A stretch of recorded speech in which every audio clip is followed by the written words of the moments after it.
గత ప్రభుత్వ హయాంలో స్కాములు తప్ప అభివృద్ధి జరగలేదు అని రెవెన్యూ శాఖ మంత్రి అనగాని సత్యప్రసాద్ మండిపడ్డారు. విశాఖపట్నం జిల్లా ఉత్తర నియోజకవర్గం 22వ వార్డులో జరిగిన సుపరిపాలనలో తొలి అడుగు కార్యక్రమంలో ఆయన పాల్గొన్నారు.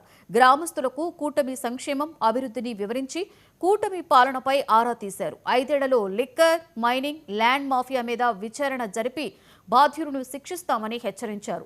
వైసీపీ హయాంలో డిజిటల్ పేమెంట్స్ ను పక్కన పెట్టి మద్యం దుకాణాలలో 99,000 కోట్ల రూపాయలు లావాదేవీలు జరిగాయని అన్నారు. లిక్కర్ స్కామ్ పై విచారణ జరుగుతుందని, త్వరలోనే దోషులకు శిక్ష తప్పదు అన్నారు. నార్త్ నియోజకవర్గం 46వ వార్డు మా కౌన్సిలర్ గారు ఒప్పుకోవట్లేదు. చిన్న మిస్టేక్ అయితే ఒప్పుకోలేదు, అంతే కదా. ఏక్ మహిళ, ఏక్ కార్పొరేటర్ మళ్ళీ తీసుకుందాం. అందరికీ నమస్కారం.